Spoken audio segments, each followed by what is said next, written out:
नमस्कार दोस्तों, स्वागत है आपका अपने YouTube चैनल शौर्य एकेडमी में। तो फ्रेंड्स, हमने एक सीरीज चलाई थी जिसमें हम यूके पीएससी, यूके एसएससी और जो उत्तराखंड के जितने भी प्रीवियस ईयर क्वेश्चन पेपर हैं, जो क्वेश्चन हैं उनकी एक सीरीज चला रहे थे, उनको रिवीजन कर रहे थे, उन सबको हम कवर करेंगे। तो इस सीरीज की आज ये दूसरा पार्ट है। तो चलिए फ्रेंड्स, दूसरे पार्ट का पहला क्वेश्चन है, महादेवी वर्मा की रचना नहीं है। तो महादेवी वर्मा की रचना कौन सी नहीं है? ऑप्शन सी, साहित्य का श्रेय और प्रिय। ऑप्शन ए, श्रृंखला की कड़ियाँ सही है, अतीत के चलचित्र सही है और स्मृति की रेखाएं सही है। इनकी एक रचना है यामा, जिसके लिए इन्हें ज्ञानपीठ पुरस्कार 1982 में दिया गया, 1982 में ज्ञानपीठ पुरस्कार। तो अगला प्रश्न है, संयुक्त व्यंजन ज्ञ की संरचना है। जो ज्ञ बना है वो किस किस से मिलकर बना है? तो option C is the right answer, आधा जौ प्लस यों। Option C is the right answer हो जाएगा। अगला प्रश्न है, संयुक्त स्वर है। तो संयुक्त स्वर किसे कहते हैं? जो दो अलग अलग स्वरों से मिलकर बना है। तो इसका राइट आंसर हो जाएगा ऑप्शन सी, ए। तो ए बना है किस किस से मिलकर? ओ प्लस ई से। ओ प्लस ई बराबर ए। तो इसका राइट आंसर हो जाएगा सी। अगला प्रश्न है, सूर्यकांत त्रिपाठी निराला की रचना है। तो सूर्यकांत त्रिपाठी निराला की जो रचना है, Badal Raag. Option C is the right answer. अगला प्रश्न है, इनमें से तलब शब्द का अर्थ नहीं है। तो तलब का जो अनेकार्थी शब्द नहीं है, तो इसका राइट आंसर हो जाएगा ऑप्शन बी, आवेश। चाह होता है, बुलावा होता है और वेतन होता है, तो बी अलग हो जाएगा। तो इसका राइट आंसर बी। तो इनमें से सोना शब्द का पर्यायवाची नहीं है। तो सोने का पर्यायवाची कौन सा नहीं है? हाटक, जातरूप या तामरस या अर्णव। तो option D is the right answer. अर्णव होता है किसका? समुद्र का। अगला प्रश्न है, हरिया हरकुलिस की हैरानी उपन्यास के लेखक हैं। तो हरिया हरकुलिस की हैरानी है मनोहर श्याम जोशी जी की। तो इसका ए इज द राइट आंसर। अगला प्रश्न है, सरकारी पत्रों में निम्न में से कौन सी गणना नहीं होती है? परिपत्र, सूचीपत्र, अधिसूचना, अनुस्मारक। तो इसका राइट आंसर हो जाएगा ऑप्शन बी, सूचीपत्र। सूचीपत्र दुकानों में होते हैं ना, तो ये सरकारी नहीं होते हैं। Option B is the right answer. अगला प्रश्न है, निम्न में से कौन जनसंचार का दृश्य श्रव्य माध्यम है? यानी कि ऐसा माध्यम जिसमें हमें सुनाई भी देता है और दिखाई भी देता है। तो ऑप्शन सी, वीडियो कैसेट। इसमें हम देखते भी हैं और सुनते भी हैं। सी इज द राइट आंसर। अगला प्रश्न है, इनमें से कुमाऊनी बोली की उपबोली है। तो कुमाऊनी की उपबोली कौन सी है? तो ऑप्शन बी, खस परजिया। तो खस परजिया जो बारामंडल परगना है कुमाऊं के अंदर, वहाँ बोली जाती है। सलानी की बात करें तो ये टिहरी के अंदर है। नागपुरिया और लोहबिया ये गढ़वाली की उपबोलियाँ हैं जो चमोली के अंदर बोली जाती हैं। अगला प्रश्न है, आजाद शत्रु का अर्थ है। तो आजाद शत्रु जिसका कोई भी शत्रु न हो, जो शत्रुओं से आजाद हो। तो ए is the right answer.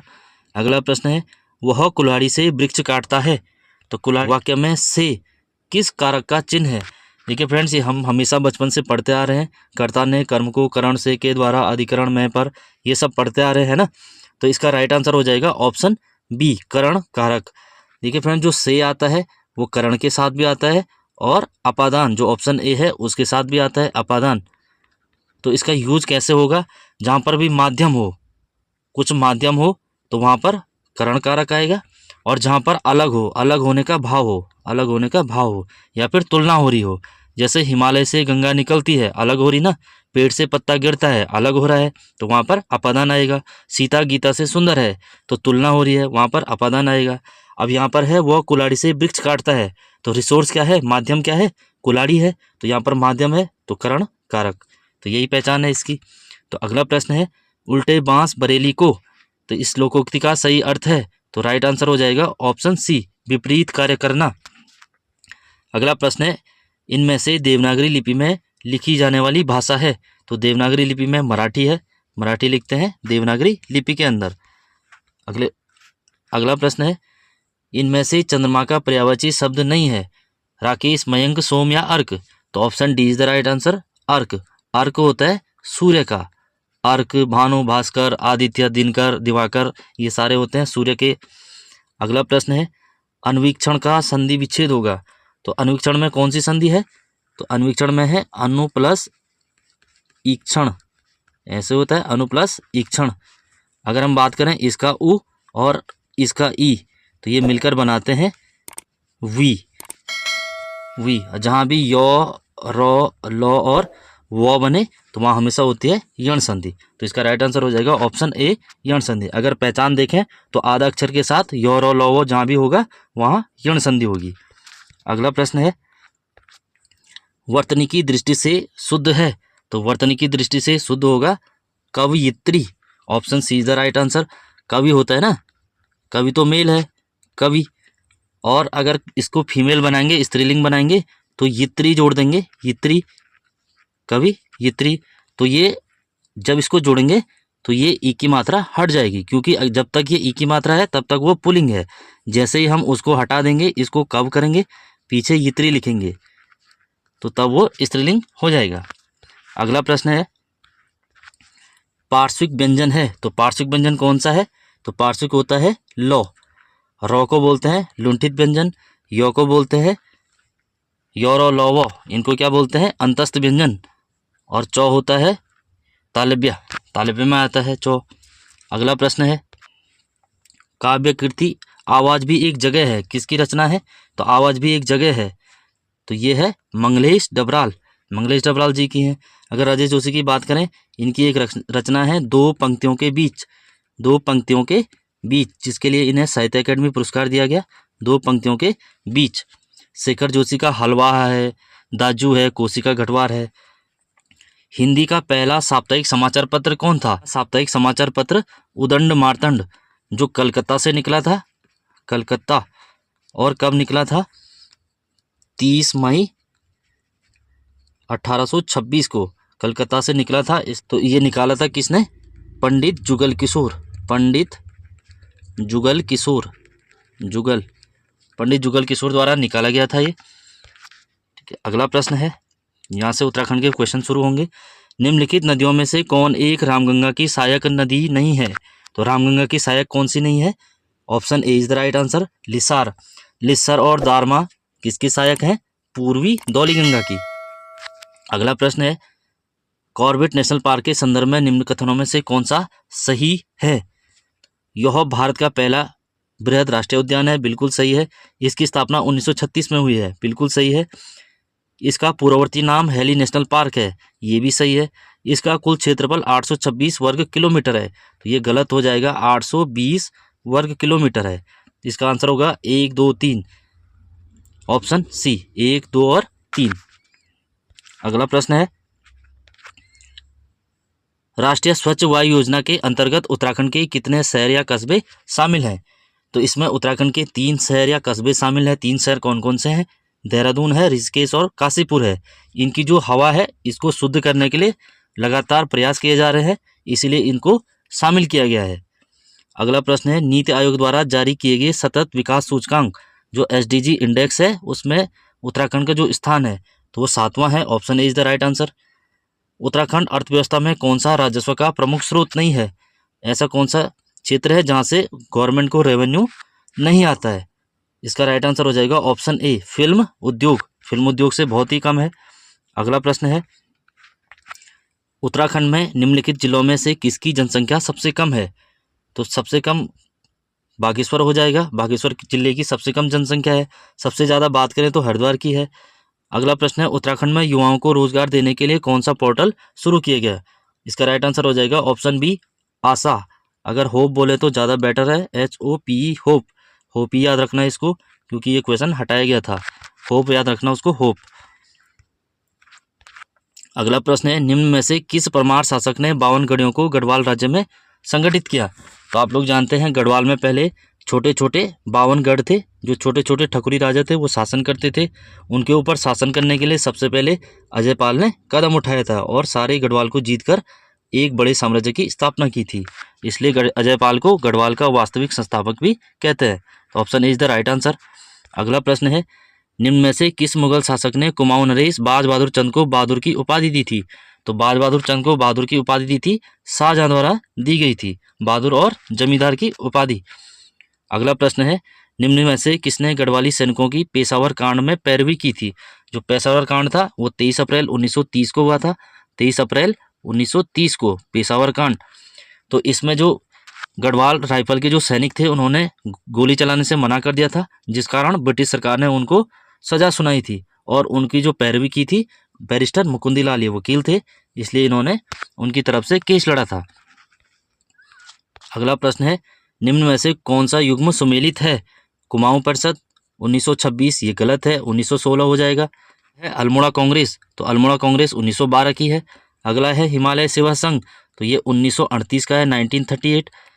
Garhwal जागृत संस्था, तो ये बिल्कुल सही है, 1939। तो आंसर हो जाएगा ऑप्शन डी, 1939। अगला प्रश्न है, मानस खंड में निम्न में से किस क्षेत्र को राम क्षेत्र कहा गया है? तो राम क्षेत्र हो गया, आलमनगर हो गया, खगमरा कोट हो गया, राजाओं की घाटी हो गया, सब बोलते हैं किसके लिए? अल्मोड़ा के लिए। तो अल्मोड़ा का नाम मानसखंड में क्या है? राम क्षेत्र है। अगला प्रश्न है, निम्नलिखित वृक्षों में से कौन सा उत्तराखंड राज्य में नहीं पाया जाता है? तो इसका राइट आंसर होगा ऑप्शन बी, भेंदी। भेंदी उत्तराखंड में नहीं पाया जाता है। स्प्रूस होता है, देवदार होता है, ब्लू पाइन होता है, पांज होता है, ये सब होते हैं। अगला प्रश्न है, अल्मोड़ा के खगमरा किले का निर्माण किसने करवाया था? तो खगमरा किला कहाँ है? पहली बात तो ये, तो खगमरा किला है अल्मोड़ा के अंदर, जो बनवाया था राजा भीष्मचंद ने।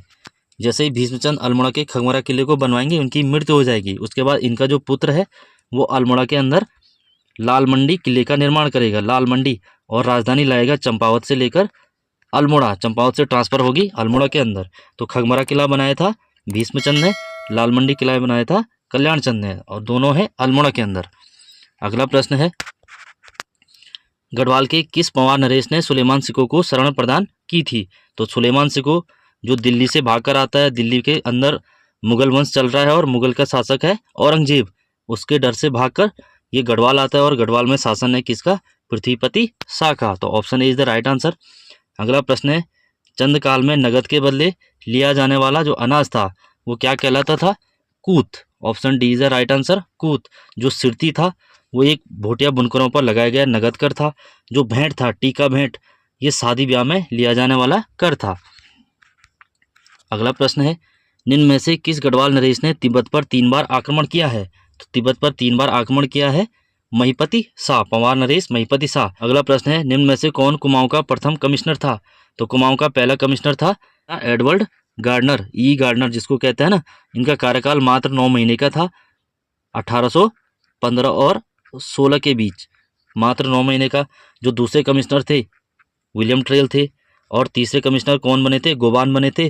चौथे लुसिंगटन, 5वें बैटन और 6वें थे हेनरी रैमजे, हेनरी रैमजे। इनके बारे में पूछता है।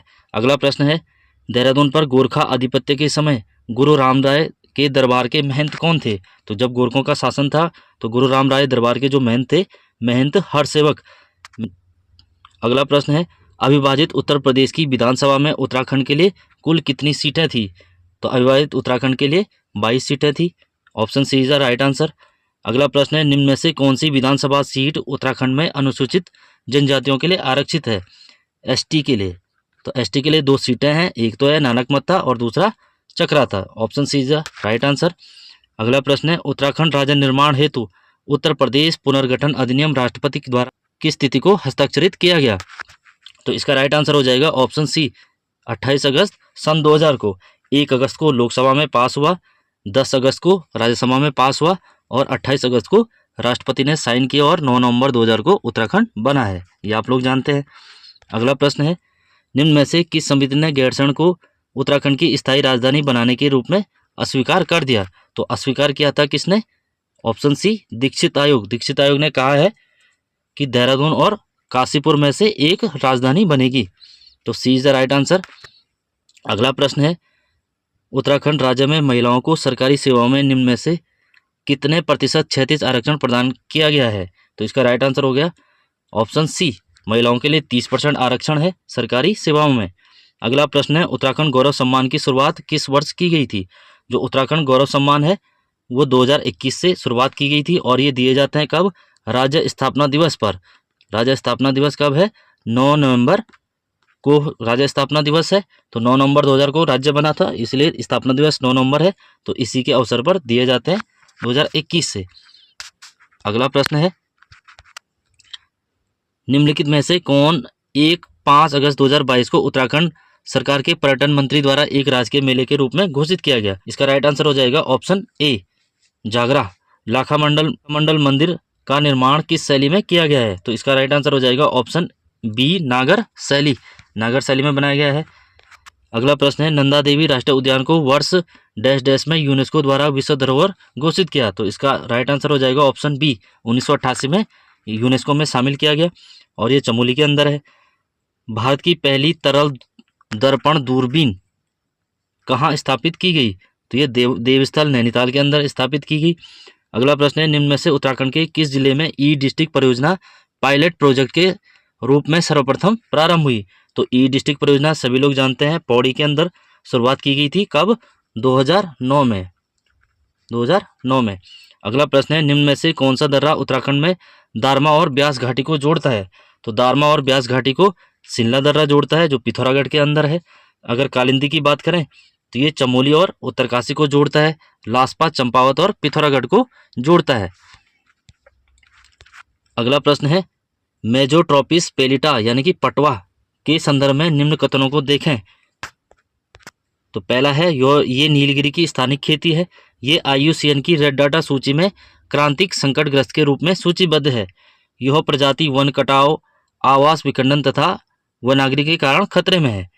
तो दिए गए कथनों में से कौन से सही हैं? तो इसका राइट आंसर हो जाएगा ऑप्शन बी, केवल 2 और 3। ये नीलगिरी की खेती नहीं है।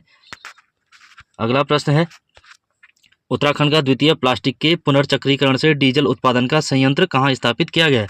यानी कि प्लास्टिक से डीजल बनाने का जो दूसरा संयंत्र है, कारखाना है, कहाँ लगाया गया? तो इसका राइट आंसर हो जाएगा ऑप्शन डी, भीमताल। जो पहला लगाया गया देहरादून के भारतीय पेट्रोलियम संस्थान में लगाया गया और दूसरा है भीमताल। अगला है, हिमालयन मसाला उद्यान, हिमालयन स्पाइस जो गार्डन है, डैश डैश डैश वन अनुसंधान केंद्र हल्द्वानी द्वारा स्थापित किया गया। तो ये कहाँ स्थापित किया गया? तो सोनी रानीखेत के अंदर। किसके द्वारा?